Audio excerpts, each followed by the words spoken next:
Hi everyone, my name is Madeline Harris, and I am a junior in high school.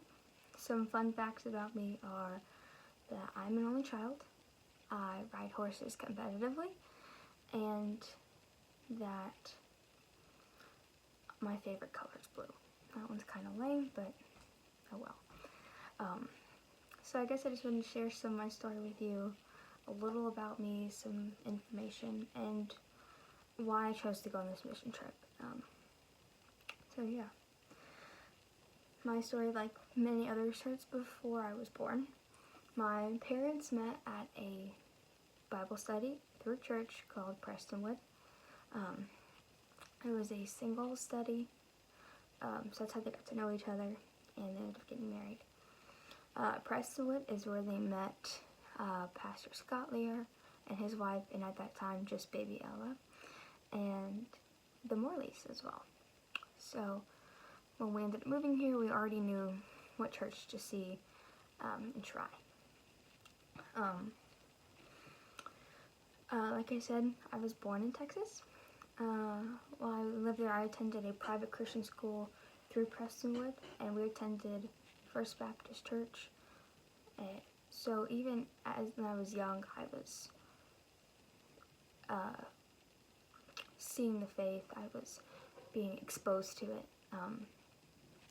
So Southbridge wasn't the first exposure to me, and then, as I said, we moved here, and when I was in 2nd grade, my dad got a job offer from Duke, and we accepted it, and we ended up moving here.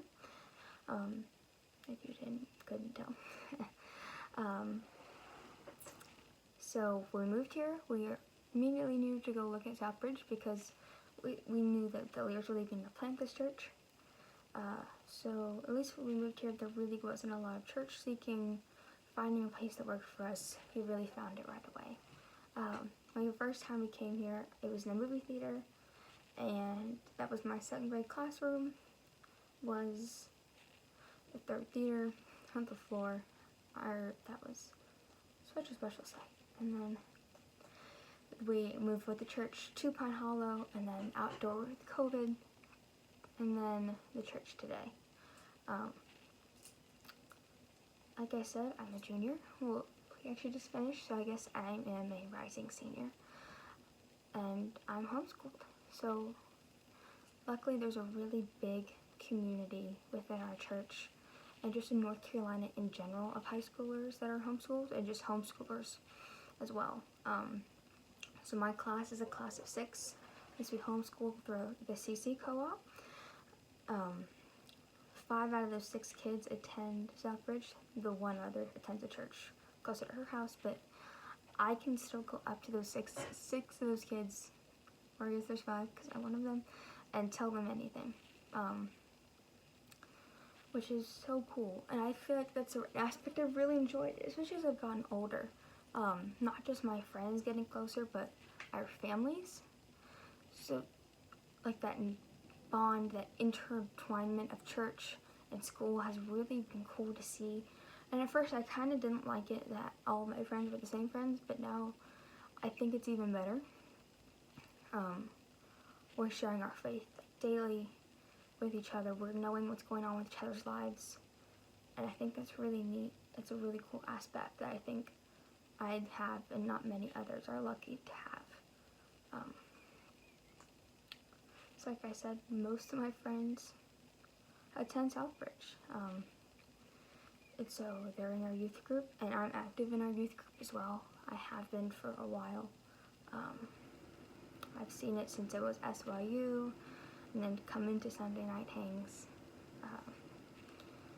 I think it's a really great opportunity for connection and fellowship with our leaders and our pastors, and even other friends and kids and students I don't get to see as often, or others don't get to see as often.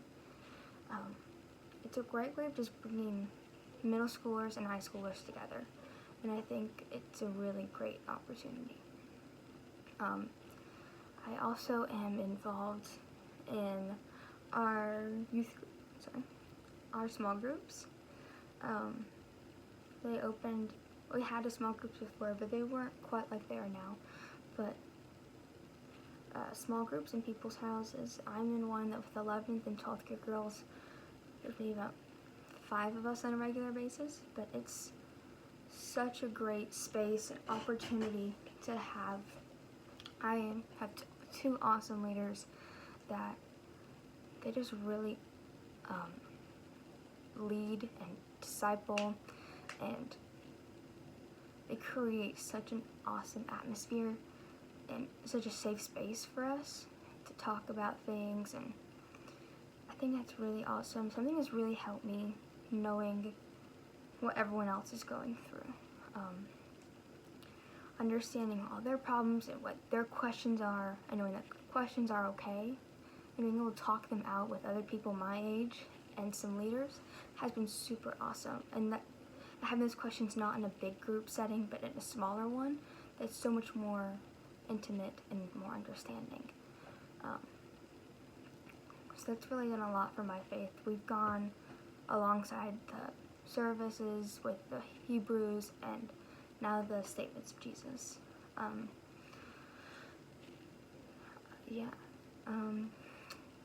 So I guess I just want to tell you guys what I think Jesus did for me. To me, the answer is really simple, and it's kind of your Sunday school answer, but it's honestly the best way to put it.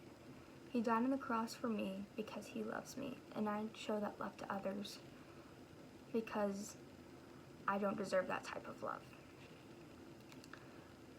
That's a concept I've really grasped this year, I feel like, and how undeserving we are of his love, and it's just so amazing. And something else I've been really feeling this year is like grace and patience. So many concepts of Christ coming through. It's so awesome to see as I'm reading through books. I was reading through Philippians and James, and just reading all of their works, and I know that tricks and tips is the wrong word to use, but it's the only one I can think of right now. But like all these connections to Christ is so amazing to read. I was reading Philippians, as I said, and I came across this verse. It's Philippians 4:16. I actually have it up on my wall. I liked it so much. It was, I have made you blameless and pure children of God, that you may shine among a warped and crooked generation, like stars in the sky. And that really stuck out to me, like, especially in a time like this when our generation is so bowed and crooked that I can stand out. Something I really feel like I resonate with Peter in the Bible. Not just that he's super witty and kind of funny and just asked all these very obvious questions, and sometimes not so obvious. I really like his story with him walking on water. He took his eyes off of Jesus and he fell. And I feel so often when I get busy or I unfocused and I feel lost. I can feel when I'm focused on Christ, I can feel him, but when I lose my focus, not that he isn't there, it's just that I feel like I'm in charge, and then I lose that. And another reason Peter resonates with me so much is being fishers of men and discipling so many people. I've served with our Bridge Kids ministry for years, mostly in preschool, but being fishers of men for me now, I mean stepping it up and going to the mission trip. I wanted to bring light and salvation to the ends of the earth, and that's why I chose it. I wanted to connect with people, different cultures, and just show them Jesus the way I found Jesus. And that's something I'm super excited to do and do with all of you. So I'm super glad and can't wait to hear from all of you about your story, and I look forward to serving with all of you. So, thank you.